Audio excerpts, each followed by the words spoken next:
Hi everyone! Ezra here, and I'm here to read you a book. It's a classic children's book called Harold and the Purple Crayon by Crockett Johnson, and I hope you enjoy this story.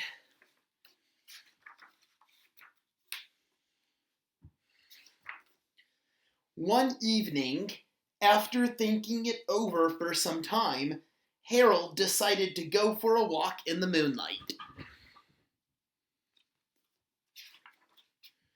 There wasn't any moon, and Harold needed a moon for a walk in the moonlight.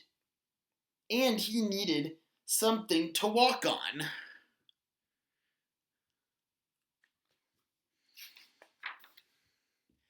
He made a long, straight path so he wouldn't get lost. And he set off on his walk, taking his big purple crayon with him.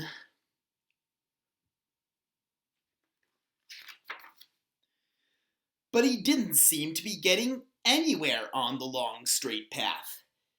So he left the path for a shortcut across a field, and the moon went with him.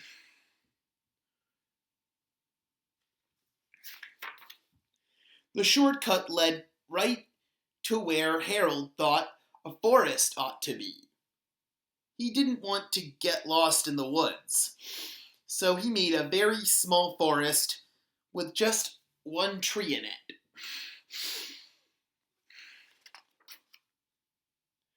It turned out to be an apple tree. The apples would be very tasty, Harold thought, when they got red.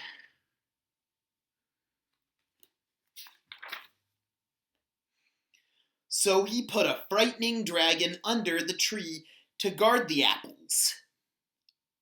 It was a terribly frightening dragon. It even frightened Harold. He backed away. His hand holding the purple crayon shook.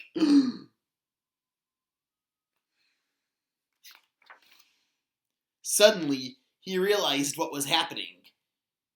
But by now, Harold was over his head in an ocean.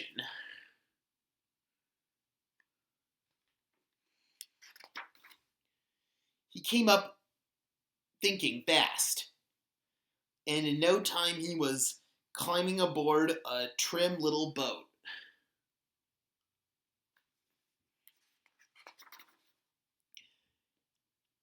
He quickly set sail, and the moon sailed along with him.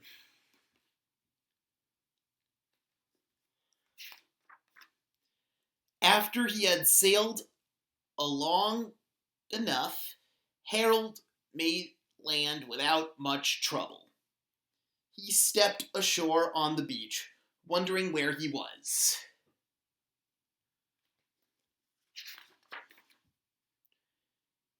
The sandy beach reminded Harold of picnics, and the thought of picnics made him hungry.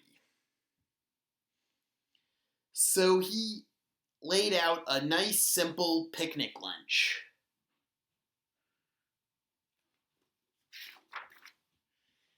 There was nothing but pie. But there were all 9 kinds of pie that Harold liked best. When Harold finished his picnic, there was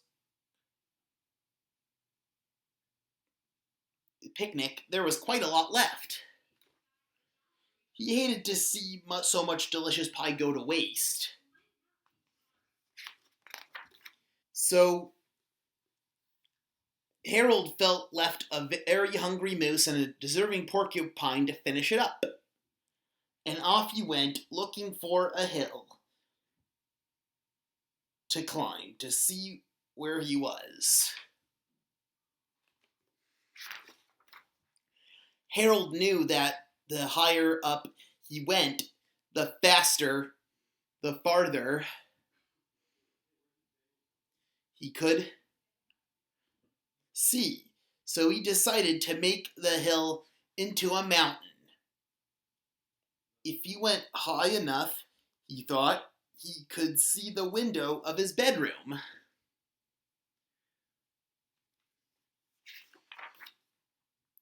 He was tired and he felt he ought to be getting to bed.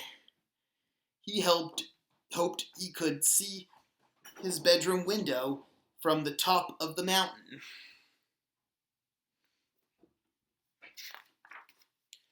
But as he looked down over the other side, he slipped. And there wasn't any other side of the mountain.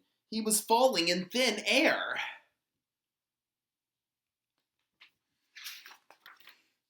But luckily, he kept his wits and his purple crayon. He made a balloon and he grabbed onto it. And he made a basket under the ballroom big enough to stand in. He had a fine view from the balloon, but he couldn't see his window. He couldn't even see a house. So he made a house with windows, and he landed the balloon on the grass in the front yard. None of the windows was his window. He tried to think where his window ought to be.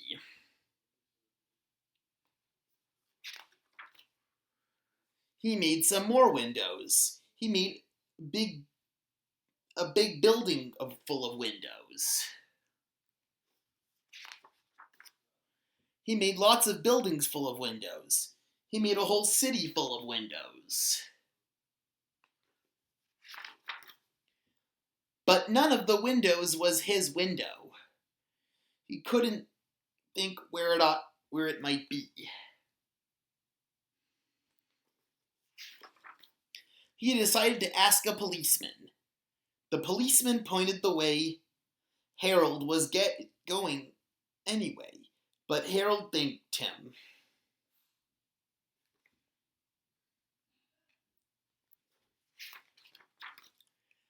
And he walked along with the moon and wishing he was in his room in his bed. Then suddenly, Harold remembered. He remembered where his bedroom window was, and when there was a moon.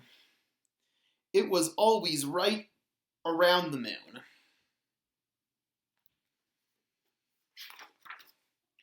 And then Harold made his bed. He got in it and he drew up the covers.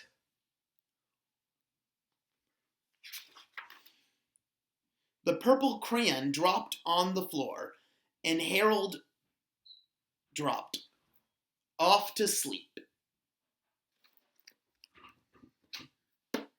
The end. I hope you all enjoyed that story.